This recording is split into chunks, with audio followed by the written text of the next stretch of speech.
Boa noite. Roguemos a Jesus que nos auxilie nesse momento para que essa hora que nós possamos passar aqui seja de grande proveito para a nossa alma, para o nosso espírito eterno. Escolhemos para a gente tentar meditar, lançar um pouco de luz nessa noite sobre o capítulo 2 do Evangelho segundo o Espiritismo.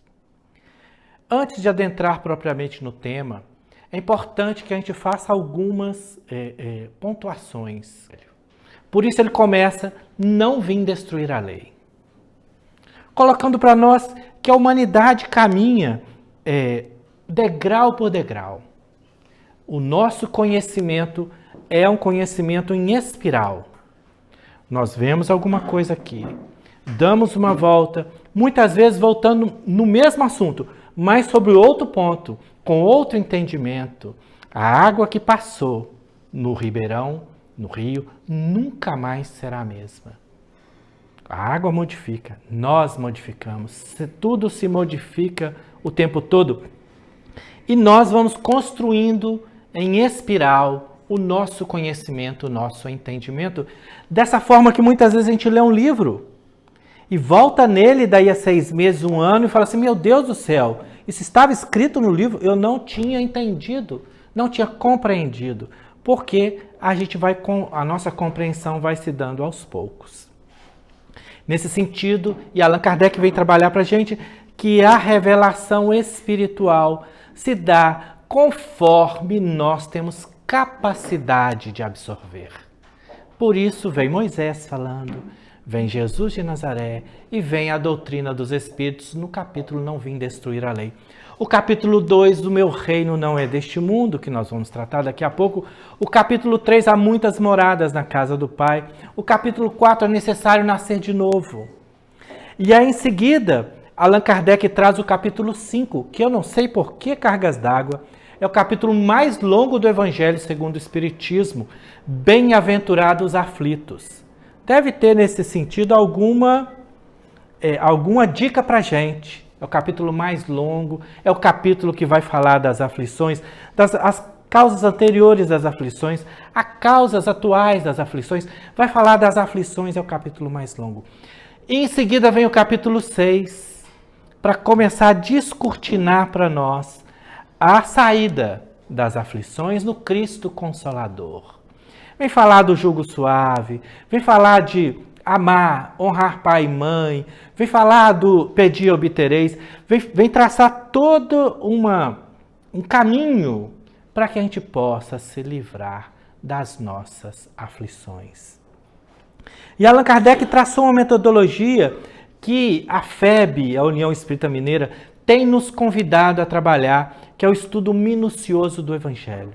Allan Kardec, ele mesmo fala na introdução que ele pegaria algumas máximas do Cristo, trabalharia essas máximas, as máximas morais, onde não havia dúvidas em nenhuma religião, trabalharia essas máximas morais, ele traça as máximas, ele comenta e depois ele abre o comentário para aqueles que estavam na reunião com ele.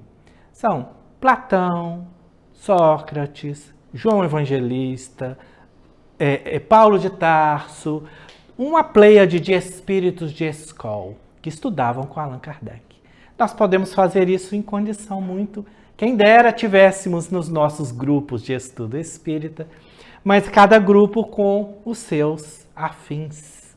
Nesse sentido, o convite é para a gente ouvir sobre o capítulo do Evangelho segundo o Espiritismo, mas também buscar estudar profundamente, porque a gente vai tirar pérolas de cada palavra do Evangelho. Está no livro Renúncia, de Chico Xavier, pelo Espírito Emmanuel, que fala que é Alcione, que é a principal do livro, fala que o Evangelho é um vasto caminho ascensional, que nós não vamos atingir se o Evangelho precisa ser conhecido, estudado, meditado e vivido em cada uma de suas palavras.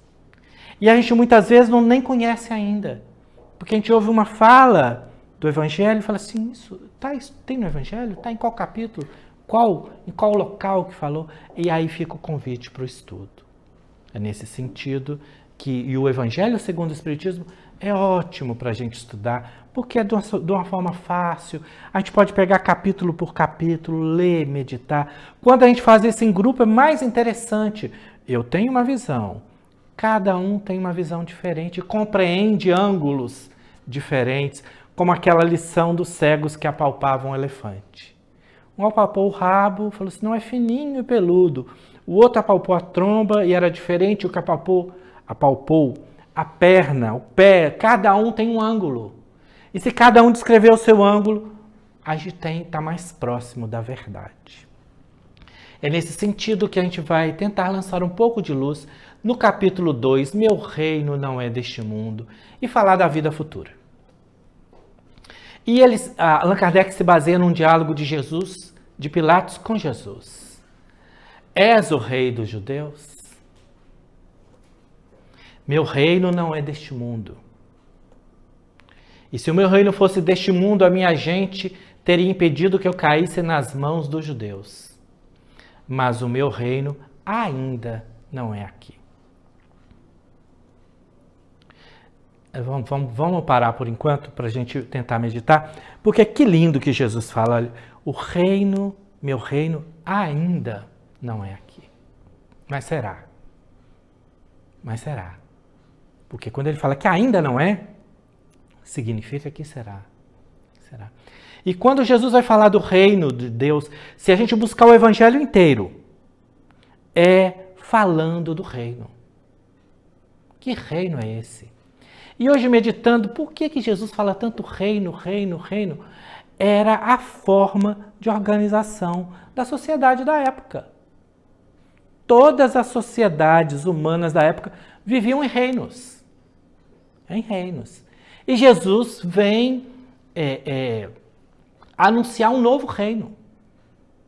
E é interessante que Jesus está anunciando o reino e Filipe vira e fala assim, um reino aqui em Cafarnaum, bate o olho na cidade, uma vilazinha, uma cidade tão pequena. E Pedro vira e fala assim, não, Felipe, olha o lago de Genezaré, tem mais de 10 cidades, vai dar um reino bacana. Porque a ideia é de um reino material, de um reino humano, da instalação de um reino físico. Porque a compreensão, ela leva milênios para que a gente chegue. Nós até hoje estudamos o Evangelho de Jesus e levaremos milênios ainda estudando o Evangelho de Jesus. Quando viraram para Chico Xavier e perguntavam assim, Chico, qual que é a novidade, Chico? A novidade é o Evangelho de Nosso Senhor Jesus Cristo, meu filho. Essa é a novidade. Nós nem ainda conseguimos penetrar. Nós estamos começando a descobrir. Diz que o Evangelho é como se fosse uma cebola. Muitas cascas. No início a gente chora também, quando começa a descascar. Porque são muitas possibilidades de entendimento. Um ditado judeu diz que a Torá tem 70 faces. A Torá tem 70 faces. E 70 é um número infinito. Infinitas formas de avaliar a mesma situação. E cada ângulo demonstra uma face diferente. E é nesse sentido que pergunta para Jesus, és rei dos judeus? Meu reino não é deste mundo, meu reino ainda não é aqui. Mas meu reino ainda não é aqui. Mas de outras vezes Jesus disse que o reino dos céus está dentro de vós. E o evangelho inteiro é Jesus descrevendo que reino é esse. Que reino é esse que ele vem anunciar? Que história é essa? Como é que é isso? E vem mostrar para nós que o reino dos céus é uma construção íntima, no coração de cada um. Se nós voltarmos no Antigo Testamento, no capítulo de Reis, no 2º Reis, nós vamos ver Davi, no seu palácio em Jerusalém, sentado e devia estar conversando, e eu vou trazer para as nossas falas do dia atual, ele está sentado lá, talvez num dia frio, chuvoso, e fala, esse negócio não está muito certo.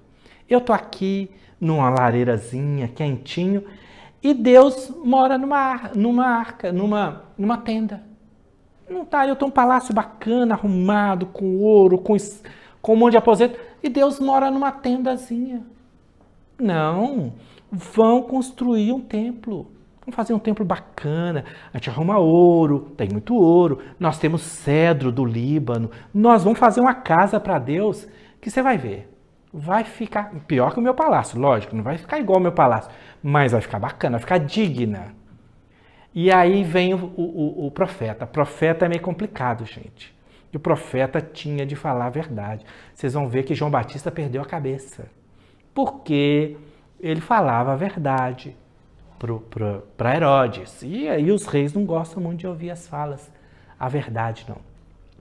E vem Natã e fala assim, oráculo de Javé para o meu servo Davi. Davi, que eu tirei do pastoreio e tal e tal. Então, para o servo, Davi, você está achando que você é rei? Você é servo.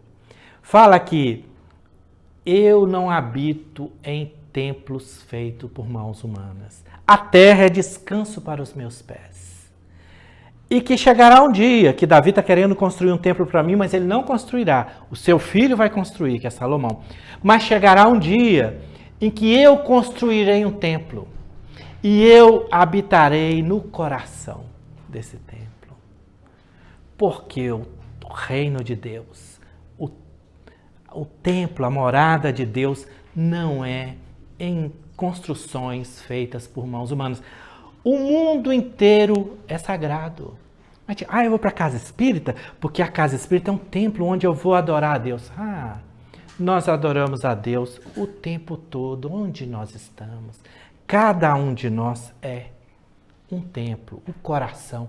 Não é de outra forma que Jesus fala para nós, que o reino de Deus não vem com aparências exteriores, porque o reino de Deus está dentro de vós. O reino de Deus está dentro de toda a criatura, porque a doutrina espírita também nos dá um salto, quando vai falar para nós que nós somos centelhas divinas.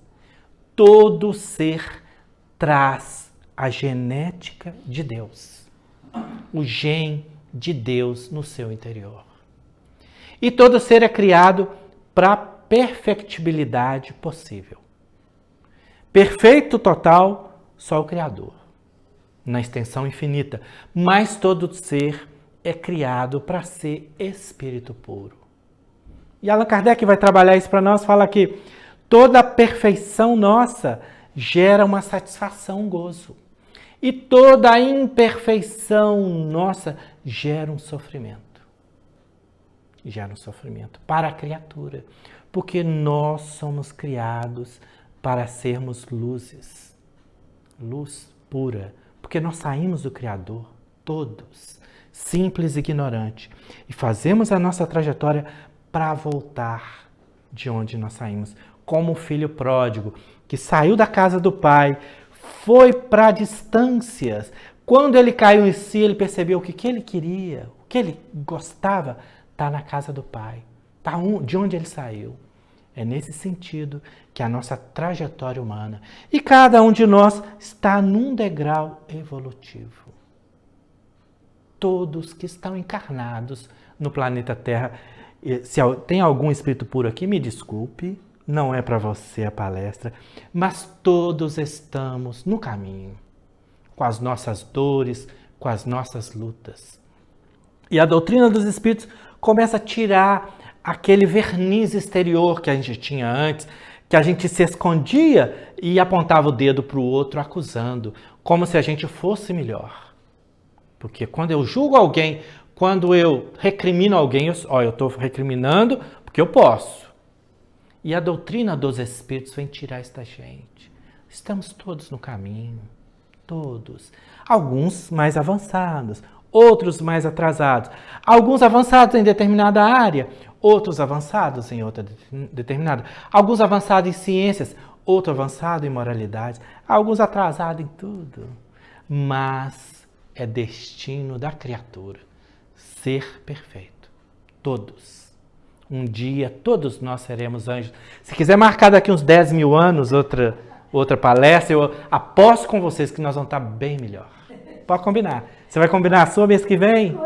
A minha vai ser daqui a 10 mil anos, para a gente se apresentar melhor. porque é nosso destino. Mas quanto mais a gente procura o bem, mais feliz a gente é. Mais feliz a gente é. Agora, Deus não usa de violência. Deus usa o tempo. Não usa de violência. Porque põe a gente agora numa situação. E eu sou aqui, eu sou do cruzeirense e odeio atleticano. O atleticano é meu inimigo feroz. Na próxima encarnação nasce atleticano. E aí trabalha com a gente nessa situação. Se eu recrimino e faço alguém sofrer numa situação, daqui a pouco eu estou sofrendo. Estou naquela situação que eu fiz alguém sofrer. Para eu aprender que eu não devo fazer ninguém sofrer em situação alguma. E aceitar toda e qualquer dificuldade que alguém traga. É nesse sentido que o reino de Jesus ainda não é daqui, mas será o dia que todos nós decidirmos que o reino de Jesus seja desse mundo. E, infelizmente, nós estamos longe disso ainda. Longe. Porque nós agimos muito mais em nossa própria interesse do que no interesse coletivo, que Allan Kardec perguntou isso. Tirado todos os problemas, qual que é a qualidade que se denota mais perfeita? O desinteresse total. Agir sem interesse. Usando as minhas palavras, e fala assim, o desinteresse é algo tão raro que quando alguém age sem interesse, nós escandalizamos. O que você vai ganhar com isso? O que você vai ganhar? O que eu ganho com isso? É o que a gente mais ouve. E o que eu ganho com isso? Não é? Nós estamos longe, chegará o dia em que nós agiremos sem essa preocupação. Está no livro Ação e Reação, eu vou falar com as minhas palavras. André Luiz está num posto de socorro e vem um ministro de nosso lar, Sâncio. E André Luiz pergunta para ele assim, o que é o bem e o que é o mal? Eu falei assim, olha, eu não vou ficar fazendo digressões filosóficas, teses filosóficas. O bem, meu amigo, o bem, meu amigo, é tudo que é bom, é tudo que é belo, é tudo que é prazeroso, é tudo que deixa aquele perfume agradável, que completa, que preenche para todos. Para todas as pessoas. E o mal? O mal é tudo que é bom, é tudo que é belo, é tudo que preenche, é tudo que deixa uma sensação agradável só para mim. Só para mim.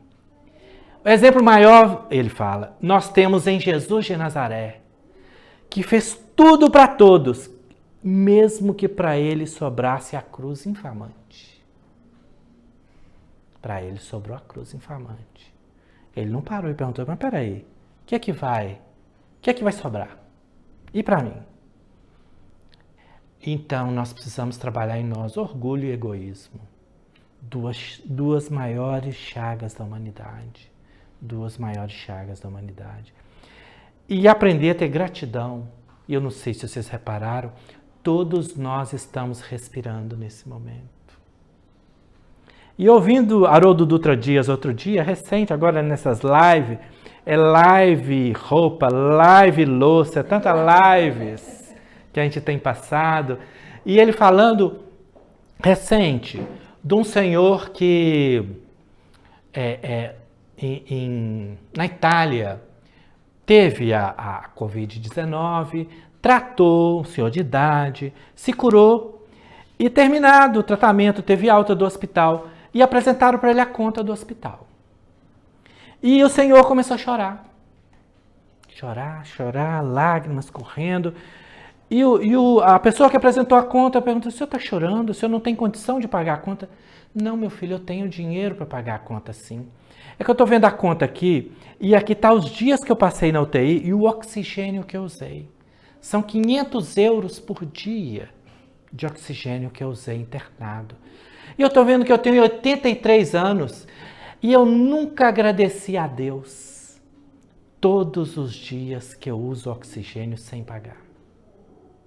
Nós já paramos para agradecer a Deus a beleza do oxigênio que a gente respira, a beleza do calor do sol, da noite fresca. da água, dos alimentos que já foram produzidos, para a gente estar aqui agora, sustentado. Da energia elétrica nesse momento que tem alguém trabalhando na geração, na distribuição, nos locais para que a gente tenha. Tantas coisas nós temos para agradecer. E muitas vezes a gente se fecha e não agradece. Não agradece. Tudo aquilo que nós recebemos o tempo todo precisa muitas vezes de uma situação como a pandemia para que a gente possa dar valor às coisas verdadeiras. De que nós precisamos? E nós precisamos de muitas poucas coisas. A gente vai ver na internet uma pessoa outro dia também preocupada porque ela não tinha o que fazer com os 500 pares de sapato que ela tem no closet. Porque está em pandemia, está em reclusão social e não tem festa para ir para apresentar os sapatos. Quer dizer, na verdade, não se precisa de 500 sapatos no closet. Né? Então, isso começa a gente a repensar o que são os nossos valores verdadeiros. Porque de verdade, nós precisamos de poucas coisas. E como tem feito falta o abraço, né? O calor humano, o contato humano, nós brasileiros que gostamos de abraçar, de beijar. Mineiro, então, gosto mais de você, como é que você tá, sou... E olha para você ver as coisas, como é que estão. E tem feito falta a gente esse contato humano verdadeiro. É nesse sentido que a gente gostaria de trazer um pouco nessa noite para nós sobre o reino de Deus ainda não é deste mundo. Mas será. A partir do momento em que eu fizer esse reino crescer na minha intimidade. E é construção diária. Nós vamos ver Chico Xavier, quando começou o seu messianato com Emmanuel, na beira da represa de Pedro Leopoldo, quando Emmanuel aparece a primeira vez com ele, Emmanuel vira para ele e fala assim, olha, você quer trabalhar comigo? Vou te pedir 3 coisas. Vocês lembram como era, gente? Qual que é a primeira? A segunda? A terceira? Para Chico Xavier. Emmanuel pediu disciplina. Nós precisamos cuidar do reino de Deus no nosso íntimo todos os dias. Lendo uma página edificante, ouvindo uma palestra edificante. Cuidado. CD da abelha, música, o YouTube. Que beleza. Tantas coisas nesses momentos. Por quê, gente? Nós somos antenas psíquicas, todos. O médium é uma antena muito mais ostensiva, que capta muito mais. Mas todos nós temos sensibilidade. Eu sou médium igual a porta. Mas quando a gente entra num ambiente agradável, a gente sente bem. Quando a gente entra num ambiente carregado, a gente sente uma agonia, um sufocamento, uma vontade de ir embora. Todos sentimos. E a gente tem que tomar cuidado com aquilo que nós cultivamos. Esse é orai e vigiai. Vigiai e orai. É vigiai primeiro e orai. Porque a gente precisa tomar cuidado. Porque nós temos vivido tempos difíceis. E a gente precisa tomar cuidado para não aprender a odiar. Porque o ódio corrói. Aprender a olhar para as pessoas com misericórdia, porque nós precisamos de misericórdia, nós precisamos ter misericórdia com os outros também. Nós vamos caminhar um pouquinho. A insistência de Pilatos. És, pois, rei? Tu o dizes, sou rei. Não nasci e não vim a este mundo senão para dar testemunho da verdade. Aquele que pertence à verdade, escuta a minha voz. Porque o significado do meu reino não é deste mundo? Jesus se refere à vida futura, à vida espiritual. Se nós sairmos aqui agora, à nossa volta, e fizermos uma pequena pesquisa, o que se entende por vida futura, por vida espiritual, nós vamos ouvir conceitos mais variados. Mas de rotina é o seguinte, gente, vocês já vão preparando. Porque é um monte de nuvenzinha de algodão, tudo branco. Tem uns anjinhos que chama querubim, que é uns anjinhos de asinha gordinho que anda com a flecha. e tocam as musiquinhas de harpa para a eternidade. É isso que é a vida futura. Isso é o céu. Bem-vindo ao céu. É assim, é um monte de nuvem. É nuvem assim, sabe? É tudo nas nuvens, branquinho, nuvem de algodão. Bem-vindo ao céu. Aí fica tocando harpa para a eternidade. Só isso. E ninguém faz nada não, morreu, descansou. Porque graças a Deus, né, gente? Basta aqui, né? Morreu, descansou. Vai descansar para a eternidade. Essa é a noção média do mundo espiritual. Isso é para os bons, viu, gente? Porque nós não vamos nem falar para as pessoas infelizes, não, porque aí já todo mundo já sabe que é seta para baixo. Por causa da densidade espiritual. Que o perispírito tem densidade. Imaginemos uma piscina. Eu pego 3 balões. Eu vou encher um balão com areia. Vou encher um balão com ar e amarrar. E vou encher um balão com gás hélio. E eu vou soltar os 3 balões na superfície da piscina. Com areia, o que vai acontecer, gente? Afundar. O que eu enchi? E o gás hélio? Subir. Densidade. É nesse sentido. A ideia do mundo espiritual é uma ideia que o homem sempre fez. E os judeus na época de Jesus não tinham. Eles têm um mundo, ainda hoje, o mundo espiritual por eles chama Sheol, que é a morada dos mortos, onde os mortos moram. E nós vamos ver os gregos com Hades, que é também a morada dos mortos. Tinha a morada dos deuses no Monte Olimpo e tinha o deus Hades que comandava a morada dos mortos com seu cão Cérbero, que é o cão do meio dos infernos, que é um cão de 3 cabeças e com um rabo de serpente. Ele não deixava ninguém sair do reino dos mortos, dos ínferos, que é o infernos, que a tradução de infernos é que está abaixo, dos ínferos, que era o reino dos mortos. E que todos iam depois que as parcas, que eram as 3 ou moiras, cuidavam. Uma tecia o fio da vida e a outra cortava o fio da vida. Cortou o fio da vida e ia para o reino dos mortos, onde ninguém saía. Quem viu o filme desenho do Hércules, vai ver que o Hércules, quando vai cortar o fio dele se transforma em ouro, ele vira um deus. Só 2 personagens conseguiram ir ao reino dos ínferos e sair da barca de Caronte, passar o rio Letes, que é o rio do esquecimento. Então enterrava-se o morto com uma moeda para que ele pudesse pagar a barca, para poder passar. Só Hércules foi ao reino dos mortos e voltou, e Orfeu, porque tocava a sua harpa, foi tirar Eurídice, que era a sua amada, do reino dos mortos. Só os 2 que foram. Orfeu com a harpa fez o cão adormecer e conseguiu passar. Mas era a ideia que se tinha do reino dos mortos. E os egípcios também com a Mentes, que é também o reino dos mortos, com o livro dos mortos, que traça todo o percurso que o faraó tinha de fazer para poder superar, porque todos os egípcios eram pesados de uma pena de ganso de um lado e o coração do outro. Se o coração pesasse mais que uma pena de ganso, ou reencarnava ou ia para os infernos. Para ter o reino dos bem-aventurados, o coração teria que pesar menos que uma pena de ganso. Não é de outra forma que o perispírito do espírito puro não pesa, não tem densidade, então pode habitar qualquer plano espiritual. Conforme a nossa densidade perispiritual, é o plano que cada um vai habitar. Sem que isso represente também castigo.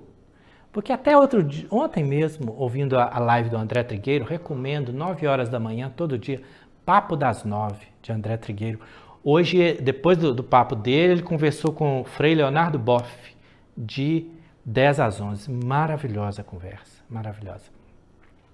Mas falando alguém espírita falou assim, eu sou espírita, André, porque lá tem as perguntas, mas não entendo o umbral. Como é que Deus permite umbral? Ora, Deus permite que cada um de nós esteja no melhor lugar que possa estar. Que possa estar. Então, para aqueles espíritos endividados com a lei, a escuridão é a misericórdia. Naquele momento. Naquele momento. Não podem ver a luz. Não podem se enxergar. E aí nós vamos ver no livro Memória de um Suicida também, que Camilo Cândido Botelho nos fala, que descreve, recomenda o livro, e terrível, ele fala que é um local onde o filho chora até não ter forças mais, sem que a mãe possa. Que o primeiro choque é de perceber-se vivo, querendo anular a vida, com o ato do suicídio. E ao acordar, perceber que, além do problema que tinha, agora tem um problema muito mais agravado. E ele conta que esse local é de choro e que se reúnem os espíritos naquele sofrimento. E depois ele vai perceber que aquele é um local de tratamento. Que a legião dos servos de Maria, de Nazaré, cuida do Vale dos Suicidas. E que eles vão, os enfermeiros, e recolhem aqueles que já podem ser recolhidos, que já estão em condições, que já apresentam a diluição da sua energia vital. Porque ele rompeu a vida física num determinado ponto, mas tinha uma energia vital para viver tantos anos. Então, a hora que gastou a energia vital, que ninguém fere a lei, aí ele é recolhido, retirado. Aí ele percebe que onde eles estavam chorando, achando que eles estavam desamparados, eles estavam nos braços de Maria de Nazaré. Deus ama a criação infinita e sustenta a criação infinita, colocando a cada um de nós no melhor lugar que pode estar, nesse momento. Então, se nós estamos aqui hoje na Casa Espírita, no Ponto de Luz, nós estamos no melhor lugar que nós poderemos estar neste momento. Agora, cabe a gente aproveitar. Porque às vezes a gente vem na Casa Espírita e fala assim, nó, essa palestra foi para o fulano, nó, fulano tinha de estar aqui para ouvir, que era para ele. Que nada é para nós. Nesse momento, é para cada um de nós, para a nossa intimidade. É nesse sentido que fica o convite, e Jesus se refere à vida espiritual. E a doutrina dos espíritos, gente, clareia esse entendimento. Então o céu já não é mais um monte de nuvenzinha, com os anjinhos tocando harpa ou carregando flecha. Como nós estamos aqui, nós, ao desencarnar, estaremos no mundo dos espíritos. Desencarnar é transpor uma porta. Ninguém se melhora por sair daqui e passar para a rua. Nós somos os mesmos, encarnados ou desencarnados. Onde está o teu tesouro, aí está o teu coração. E aí vem descortinar para a gente que o mundo nosso é uma cópia imperfeita do mundo dos espíritos. Então, se alguém aqui gosta de se reunir para praticar o mal, no mundo espiritual também há espíritos que se reúnem para praticar o mal. Se alguém gosta de se reunir para praticar o bem, no mundo dos espíritos também. Se gosta de estudar medicina, biologia, matemática, astronomia, se reúne conforme, porque Deus não violenta o ser. Imaginemos, e tem um videozinho sobre Deus na internet, que Deus é a tribo da Polinésia que está certo. A pessoa desencarna, chega e acorda e fala assim, Deus? E o moço está vestido assim, todo de branco, com uns negócios na cabeça. Sou Deus, sou Deus. Mas é o povo da tribo do interior da Polinésia que está certo. O meu povo é um povo de tribo. Mas a palavra vai sair no mundo inteiro. Mas os outros, né? E todo mundo para o inferno. Imaginemos se nós desencarnarmos agora e o céu, seu céu chinês. Tudo naquele mandarim, com aquelas letras, tudo escrito de um jeito diferente, tudo de trás para frente. Nós vamos sentir completamente deslocados. Imaginemos um índio do Alto Xingu sendo colocado na biblioteca, no Museu do Louvre, em francês. Então, gente, desencarnou, nós vamos continuar falando uai, lite leite, goste mais de você. Não, porque o Espírito vai para junto daqueles. Oi? Faca, falca. Continuar, porque Deus nos coloca junto daqueles aos quais nós podemos nos melhorar. Para não violentar. Imaginemos agora, nós estamos dentro da casa espírita. Se a gente desencarnar agora, espero que não aconteça, para não atrapalhar a nossa palestra. Mas se alguém desencarnar, o coração está batendo, né, gente? O coração está batendo e vai parar uma hora. Joana de Ângeles fala, no corpo ninguém tem segurança. Livro O Homem Integral, dos primeiros da série psicológica, capítulo sobre ansiedade.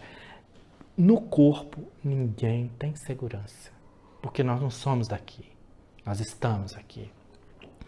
Desencarnou agora, na casa espírita, nós vamos para o 7º céu, gente. Nós não vamos, nós vamos para um lugar de gente bacana. Aí vai ficar 1 dia, 2 dias, 3 dias, fala assim, mas aqui, ó, abelha, que hora que é o lanche? Não vai ter um momento, né, um congraçamentozinho para tomar um café, comer um pão de queijo, um feijão tropeiro? Não, aqui todo mundo vive de amor, de vibrações amorosas uns com os outros e de Deus. Aqui não é, mas aqui, deixa eu descer um pouquinho, porque Deus não violenta o ser. Então a vida futura será conforme nós fizermos a nossa vida aqui, agora. Conforme nós nos esforçarmos para melhorar. Cada um. Isso é eu comigo. Porque isso a doutrina tira da gente. Aquela verniz exterior, sabe? De achar, não, eu sou melhor. Eu vim aqui para falar, então eu sou muito melhor que vocês que estão ouvindo. Eu falo, mas o ouvido mais próximo aqui são os meus. Primeiro para mim. Para depois falar para os outros. É nesse sentido que a doutrina dos Espíritos nos apresenta uma vida futura, que é o eixo do ensino do Cristo. Deve ser o alvo de todos os homens.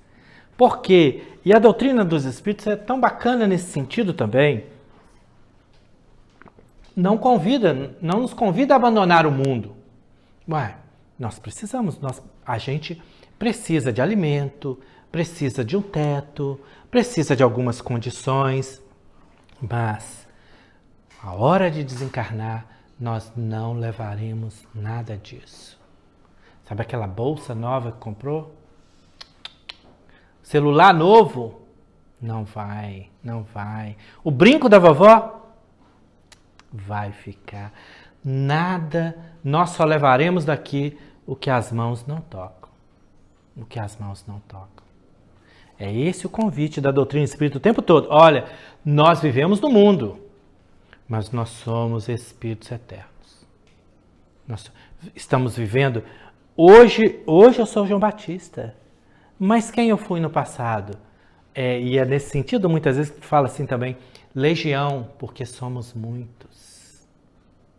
E hoje, o sexo masculino, amanhã quem sabe? No passado. O espírito tem experiências para viver num polo ou no outro, na riqueza e na escassez. Porque a felicidade dos espíritos é conhecer todas as coisas. E o espírito puro, que a gente acha que é um anjinho de cristal, é um espírito que suportou todas as coisas e venceu todas as paixões. Superou todas as provas da melhor forma. Vivenciou tudo, tudo. Por isso ele é puro. Por isso ele tem experiência para nos mostrar. Não é de outra forma que Jesus é o caminho, a verdade e a vida. É o guia, modelo e mestre. Porque se vocês quiserem sair daqui e ir para Cidade Nobre, eu até posso ser guia. Arruma um monte de caminho. Caminhos fáceis, caminho de dar volta. Eu sei um caminho que vai lá em Belo Horizonte e volta e chega no Cidade Nobre. Um monte de caminho. Mas se vocês quiserem atingir a perfeição, João Batista não serve. Aí é só Jesus de Nazaré. Porque ninguém vem ao Pai senão por mim. Olha, ninguém vem ao Pai, nem ninguém vai ao Pai. Porque Jesus já está ao lado do Pai. Eu e o Pai somos um. Ninguém vem ao Pai senão por mim. É nesse sentido que a vida futura justifica as anomalias terrenas com a justiça de Deus. Todas as máximas do Cristo se reportam a este princípio, razão de ser da maioria dos ensinos morais de Jesus. Os que não creem na vida futura imaginam que o Cristo falava da vida presente. Jesus falava de reino humano. E não tenhamos dúvida, até os apóstolos não compreenderam a missão de Jesus. Porque nós vamos ver nos Atos dos Apóstolos, no primeiro capítulo, versículos 6, 7, Jesus aparece no meio dos apóstolos. E eles têm aquele choque. Porque eu vim aqui um tempo atrás, a Bíblia não estava passando mal no dia, e nós falamos da estrada de Emaús, que os discípulos caminharam na estrada de Emaús com Jesus e não reconheceram Jesus na estrada de Emaús. Caminharam o dia inteiro com ele e não reconheceram. Mas aí no Ato dos Apóstolos, Jesus aparece no meio deles. Jesus foi crucificado e está aqui vivo. Senhor, é agora que o Senhor vai instalar o reino? Né? Afinal, o Senhor venceu a morte. É agora que o Senhor vai instalar o reino? A irmã Aila de Andrade, que é uma irmã de caridade, muito amiga do Haroldo, recomendo também, maravilhosa. Ela fala que a resposta de Jesus com as nossas palavras é o seguinte: não é da conta de vocês. Vocês continuam. Jesus fala assim: o tempo só está nas contas de meu Pai. O tempo e a hora que o reino vai ser instalado na terra está na conta de meu Pai. Ou seja, não é da conta de vocês. Vocês continuam trabalhando aí, fazendo a sua parte. Por que o tempo só Deus sabe, gente? Porque Deus não nos constrange. O amor convida a gente para o bem, mas não constrange. Fala assim: Padilha, vem trabalhar no bem. Fazer o bem é bom. Mas vem hoje ainda, vem trabalhar na vinha hoje. Mas o despertamento é de cada um. Deus não violenta, o bem não violenta as pessoas. Deus espera que nós tomemos a decisão firme de agir no bem. Cada um tome essa decisão. E é a decisão íntima. E é por isso que o reino dos céus não vem com aparência exterior. Está no íntimo de cada um. Não compreendem os seus preceitos morais, os que não creem na vida futura, ou consideram pueris. Gente, ateu existe. Não acredito nisso. Mas quando chega no fim, a maioria começa, por via das dúvidas, a rezar. Porque está no íntimo da criatura a adoração. É lei de adoração. Todo mundo adora. Mesmo que adore o dinheiro, mesmo que adore a beleza, que adore o prazer, a criatura sempre adora algo. Sempre, sempre. Então não há ninguém que não cria de total. E o caminho da humanidade é para a vida futura, objeto das maiores preocupações do homem na Terra. Eu já falei um pouco dos judeus, a vida futura, tinham ideias imprecisas, a observância da lei de Deus eram recompensadas com os bens terrenos. Isso é interessante. A época de Jesus, e ainda hoje, tem muitas religiões que falam assim: se você está junto de Deus, Deus vai te recompensar materialmente. Então você dá para Deus 10 mil reais, que Ele vai multiplicar por 10. Então você vai receber 100. Está fazendo um negócio. Está negociando com a divindade materialmente. Como se Deus fosse Deus de corpos. Jesus já falou. Deus não é Deus de corpos. Deus não é Deus de mortos, mas de vivos. Quando foram perguntar para ele, se a pessoa morresse, e aí casou com quem? Deus não é Deus de mortos, mas de vivos. E isso é um avanço quando a gente começa a perceber, porque a matéria se modifica o tempo todo. Deus não pode ser material. Pelos princípios básicos lá Deus há que ser imaterial. Porque a matéria que a gente acha que é estanque, ela está se transformando e se desgastando ininterruptamente. A gente só não percebe porque leva bilhões de anos para a matéria se desfazer na radioatividade. Mas uma vida de 100 anos é muito curta para perceber essas questões. Mas a matéria se transforma incessantemente. A única coisa que acontece é uma mudança sem fim, já dizia Hermes Trismegisto, há 500 anos antes de Cristo. Tudo se transforma. A única coisa permanente é a mudança. E aí, os judeus também acreditavam naquela época que se você está com Deus, você tem prosperidade, você tem um corpo perfeito, você não tem doença. Então, qualquer situação diferente disso era um castigo. A pessoa pegava lepra, ela perdia todos os bens, toda a posição, tudo, e era julgada no Vale dos Leprosos. E lá ela ficava até a morte. E porque Deus não via mais essa pessoa com bons olhos. Então, a observância das leis eram recompensadas com os bens terrenos. Quanto mais bens terrenos, mais Deus havia te recompensado. As desobediências das leis divinas eram castigadas com as calamidades, derrotas, etc. Jesus é a vida futura, limitou-se a apresentá-la como um princípio, como uma lei da natureza.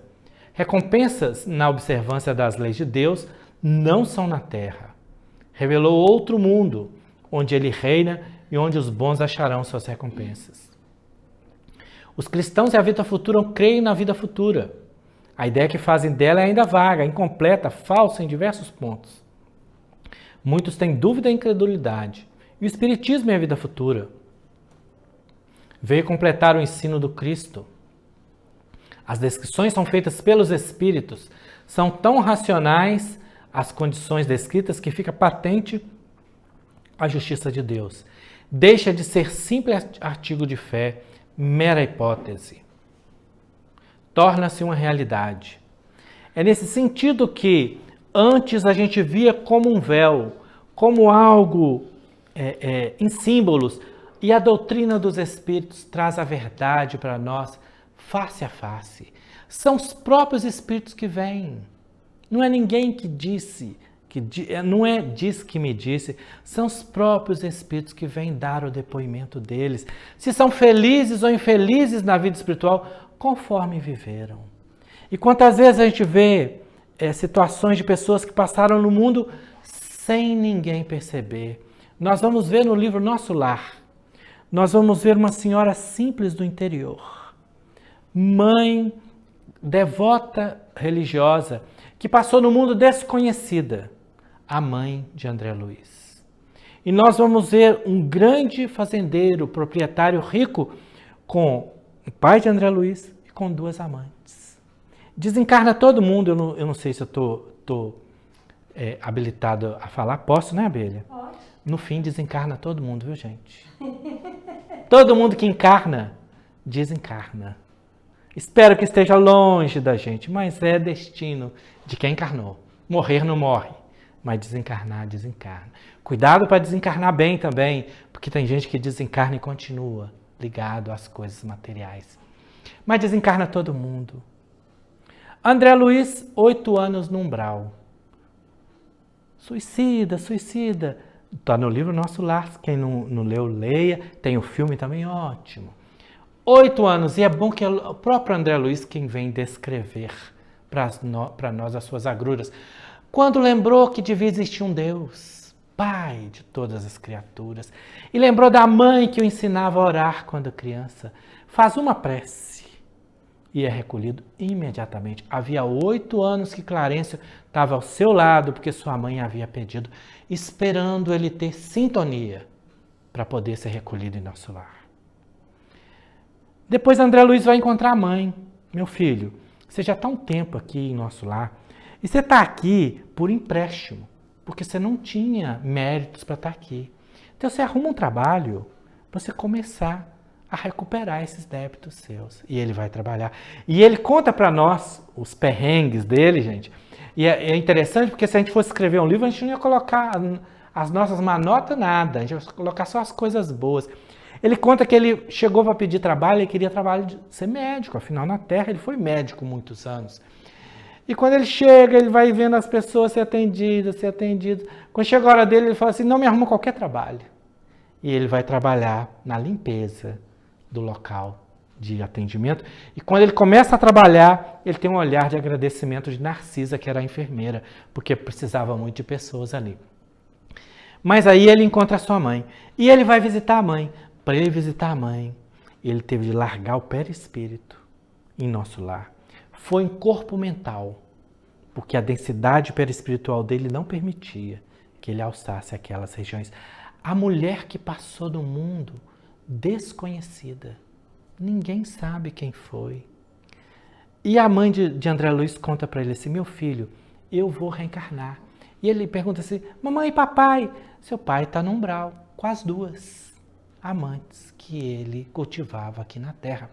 E eu vou reencarnar e vou recebê-lo como marido. E nós receberemos as duas antes amantes como filhas, para modificar o amor, para aprender a amar de verdade, para aprender a modificar o sentimento. É nesse sentido que a doutrina dos espíritos traz para nós a vida no mundo espiritual. E Emmanuel vem falar para a gente o seguinte: você quer saber como é que foi seu passado? Olha o seu presente. A melhor versão do João Batista vocês estão vendo. A melhor versão de cada um de nós é essa agora. É a nossa melhor, é o nosso ápice. Pode ser pouquinho? É pouquinho, mas é tudo que nós conseguimos ser até hoje. Que nós orgulhemos de tudo aquilo que a gente já passou. São marcas e experiências que nós já passamos. Então, você quer saber quem você foi no passado? Olha o seu presente. Você quer saber quem você vai ser no futuro? Olha o seu presente. O presente é uma coisa tão maravilhosa que o nome já diz, é presente. É um presente que a divindade dá pra gente. E quantas vezes a gente está aqui agora lembrando do que vai ter que fazer, pensando, angustiado com o passado ou ansioso pelo futuro, que nós não sabemos se virar. Nós não sabemos. Cuidemos do aqui, do agora. Falo isso para mim, um ansioso de mão cheia, para aprender a estar. A mente é como um corcel que precisa ser domado, precisa ser domesticado. A gente às vezes está lavando vasilha e está pensando na conta que tem que pagar, não sei o quê, e a mente já vai. Opa, volta, eu estou aqui lavando vasilha da minha casa. Cuidemos do nosso corcel mental. É um macaquinho louco, que fica de galho em galho o tempo todo. Não, eu me perdi, parece que são 30 mil pensamentos que nós temos por dia. É uma loucura, nossa mente é uma loucura. Por isso que meditar é centrar, acalmar, parar o pensamento, fazer cada coisa de uma vez. Não, eu sou multitarefa, eu faço aqui, faço lá, vou lá. A gente não faz nada bem feito. Nada. Nem lavar vasilha bem feito a gente lava. A gente está lavando a vasilha, não olhou se deixou sujeira. Sai correndo e esbarra. Esbarrei na cesta de lixo que estava meio torta. Porque estava correndo, tinha que levar jantar para a sogra para depois vir para cá. Eita, é correria. E quantas vezes a gente está correndo, a gente fala, estou correndo por quê mesmo? Por quê? Eu estou indo à tua volta. Eu estou indo à tua volta. Às vezes erra o caminho. Eu ia para Seja, fui para o centro de Patinga, em vez de ir para o Veneza 2. Meu Deus, aí tem que pegar a rua Belo Horizonte, lá dar a volta pela Londrina, porque errou o caminho. É necessário que a gente cuide de estar centrado do presente. Presente. Para a gente ter menos ansiedade. O amanhã não sabemos, mas Deus... E aí Jesus sempre fala para a gente, né? Olhai os lírios do campo, que não tece nem fio, mas nem Salomão, em toda a sua grandeza, se vestia como um deles. A cada dia basta o seu cuidado, o seu mal, dependendo da tradução. Vamos cuidar do dia de hoje, vamos fazer. E Joana de Ângeles fala para a gente no livro Vida Feliz, desincumbe-te das tuas tarefas uma a uma. A gente começa aqui preocupada com aquela. E se deu conta, faz até onde deu. Não deu, aí fiz o que eu podia. Amanhã começamos de novo, onde der. Dei o máximo. Quem deu o máximo, deu tudo. deu tudo. Aí deita à noite com a consciência tranquila, que fez o máximo que podia. O máximo que podia. É nesse sentido que a gente já está no avançado da hora, que eu queria trazer para vocês nessa noite. Nós temos uma viagem até Jerusalém dos primeiros anos e enxergamos Jesus de Nazaré a falar para nós que o reino dele ainda não é aqui, mas que os discípulos dele viriam de todos os lugares, porque ouviriam o seu chamado e se apresentariam: Senhor, eis-me aqui, com os meus problemas, com as minhas dificuldades, com as minhas limitações, mas faze de mim um seu servo, que eu possa dar o melhor que eu tenho, o máximo que eu tenho, que o Senhor possa multiplicar isso em bênçãos, para que um dia o reino do Senhor seja no meu coração, que o reino do Senhor seja no coração de cada um de nós, cada dia mais, a cada dia mais, ao ponto da gente chegar a dizer como Paulo: eu já não sou eu quem vivo, é o Cristo que vive em mim. Mas nós temos esse caminho, esse caminho ascensional longo, que nos convida a dar um passo, que a caminhada de 1000 léguas começa com um passo. É o convite da noite. A gente deu um passo, não preocupa, não olha, dá um passo hoje, outra manhã, cada dia um passo, para frente. Chico Xavier disse que tinha dia que ele se sentia uma lesma, rastejante, mas rastejando para frente. Rastejando para frente. Que a gente tem dias mais difíceis, mais duros, mas que a gente possa avançar, com dificuldade, mas avançar. O Cristo espera por nós. O reino dos céus se encontra no íntimo de todas as criaturas. E todos nós precisamos trabalhar para que isso cresça e possa extravasar de nós em direção a todos aqueles a quem amamos à nossa volta. Que Jesus nos envolva, nos fortaleça, nos guarde, nos ampare, hoje, agora e para todos sempre. Muito obrigado. Obrigado. Eu não falei que ele era gracinha. Ai, agora eu vou cantar para ele, para todos vocês, mas em homenagem a ele, porque certa vez ele foi fazer uma palestra lá no JEF, na nossa casa, né, anterior. E aí ele falou assim: Adélia, eu preciso que você toque uma música para mim. E eu não tinha nem ideia que música era aquela. Aí ele me mandou. Outras Moradas? Outras Moradas. Aí eu peguei a música na internet, aprendi para poder tocar para ele. Fiquei linda tão demais, grata, porque é uma música que eu não tinha no meu repertório e ela é muito linda. E hoje, eu acho que ela cabe aqui na nossa proposta, porque se o reino de Deus não é deste mundo, ele também nos disse que há muitas moradas na casa do Pai. E esta música fala exatamente de outras moradas que existem na casa do Pai. Então, João, em homenagem a você, obrigado. Nós temos essa música no repertório e vamos cantar para todos, para depois passarmos para a segunda parte dos nossos trabalhos.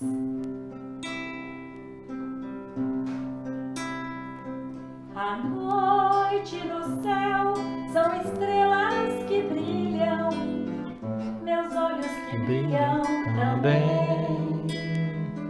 Descobrem no céu sinais que cintilam, sem ver todas elas, porém, são muitas moradas no espaço infinito, são lares distantes daqui, são sóis de energia, cercados de vida, em mundos a evoluir. São tantas moradas, são outras pousadas de almas irmãs como eu. São educandários, interplanetários, moradas do reino de Deus. São tantas moradas, são outras pousadas de almas irmãs como eu. São educandários, interplanetários, moradas luz do reino de Deus. Linda, linda. Então assim nós vemos o quanto foi maravilhoso Deus ter nos permitido estar aqui esta noite. Agradecemos ao João por ter aceitado com tanto carinho, né, o nosso convite.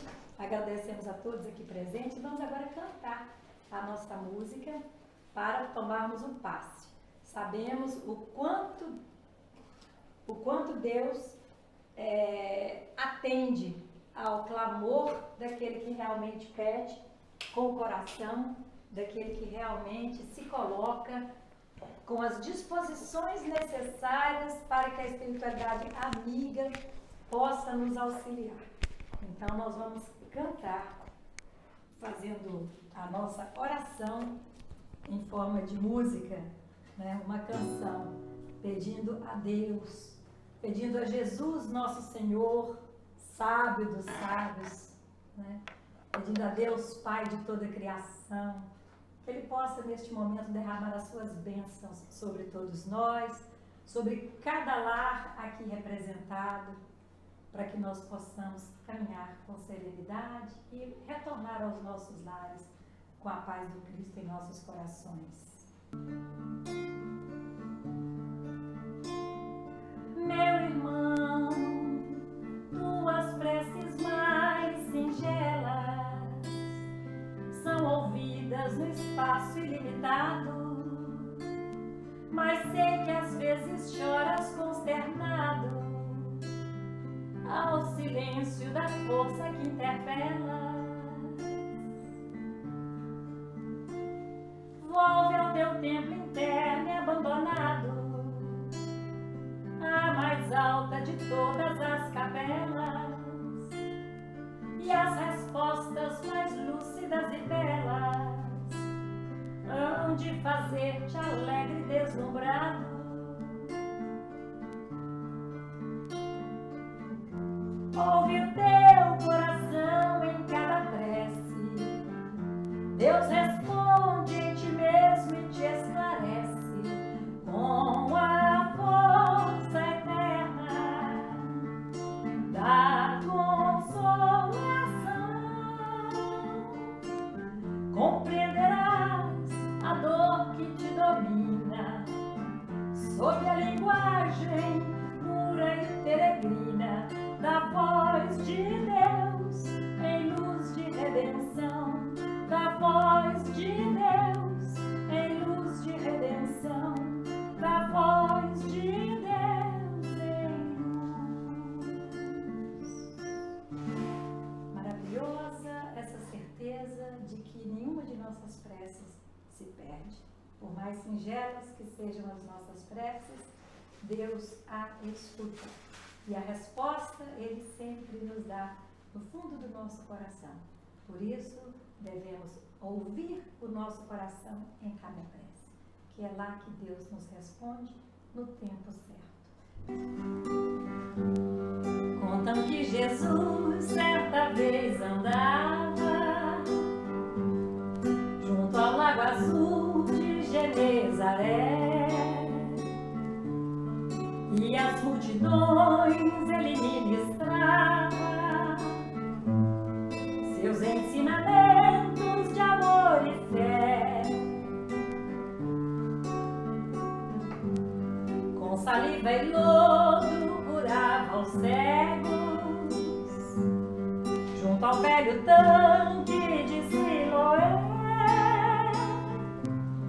Numa tarde linda de primavera, outros mais prodígios Ele fizera na cidade santa de Nazaré.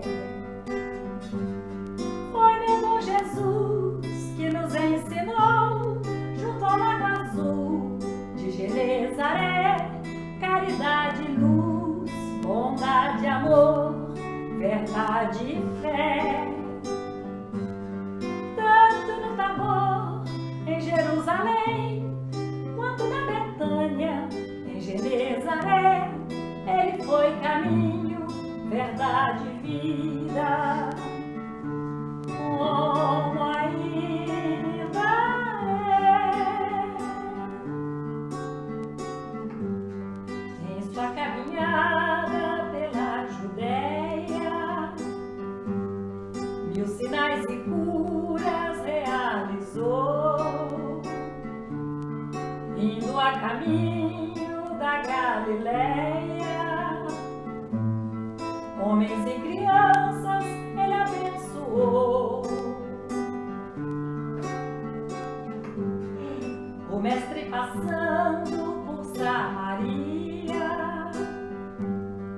parou junto à fonte para descansar. Jesus pediu água samaritana, antes de beber se fez conhecer. Sou a água viva que faz renascer. Comigo, foi meu bom Jesus que nos ensinou, junto ao lago azul de Jerusalém, caridade, luz, bondade, amor, verdade e fé. Tanto no amor em Jerusalém, quanto na Betânia, em Genezaré, ele foi caminho, verdade e vida. Como ainda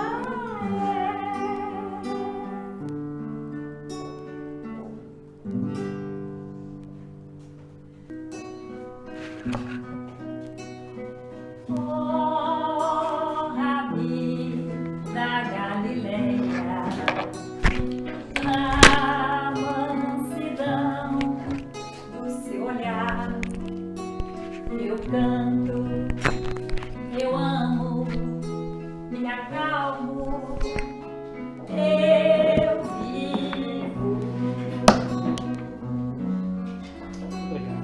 Oh, Rabi, celeste amigo, nas margens do Tiberíades, falastes de amor. Comigo, eu canto, eu amo, me acalmo, eu vivo. Brilha no céu como estrela, luz para todo o caminho. Brilha na terra e no seu coração, brilha você em mim, em forma de canção. Oh, Rabi da Galileia, na mansidão do seu olhar, eu canto, eu amo, me acalmo, eu vivo. E é assim que a gente chega aqui muitas vezes despedaçado, fragmentado, e Deus vai juntando, né, os nossos pedacinhos, vai colando os nossos caquinhos, porque nós nos colocamos aqui sob o olhar misericordioso do nosso querido Rabi da Galileia. E ele conhece as nossas dores, as nossas fragilidades, sabe dos nossos medos, né? Sabe das nossas necessidades, e vai nos fortalecendo, e vai nos dando bom ânimo, e vai nos dando força, sempre falando assim, não desiste não, caminha mais um pouquinho, mais um passo, né, João? É um passinho de cada vez, dá pelo menos mais um passo. Então, cuidar cada dia, né? Com cada dia, a gente se preocupar com aquele dia. Se preocupar não, se ocupar. Porque preocupar já é uma ansiedade, né? Você se preocupa de algo. Então, a gente se ocupar com o que nos é apresentado naquele dia. E isso costuma ser mais do que o suficiente. Na verdade, se nós cuidássemos bem do nosso dia, já estaremos fazendo um grande trabalho. O problema é que a gente quer cuidar do nosso dia, do dia do outro, a gente, né? A gente quer se meter, dar palpite na vida de todo mundo, quando na verdade não cuidamos muitas vezes nem da nossa. A cada qual segundo suas obras, como o Chico falou, eu acho muito lindo quando o Chico falava assim, ao outro eu dou o direito de ser como ele quiser. Ele tem toda a liberdade de ser como ele quiser. Quanto a mim, eu tenho obrigação de ser a cada dia melhor. Então, isso é que nós devemos procurar colocar em prática no nosso dia.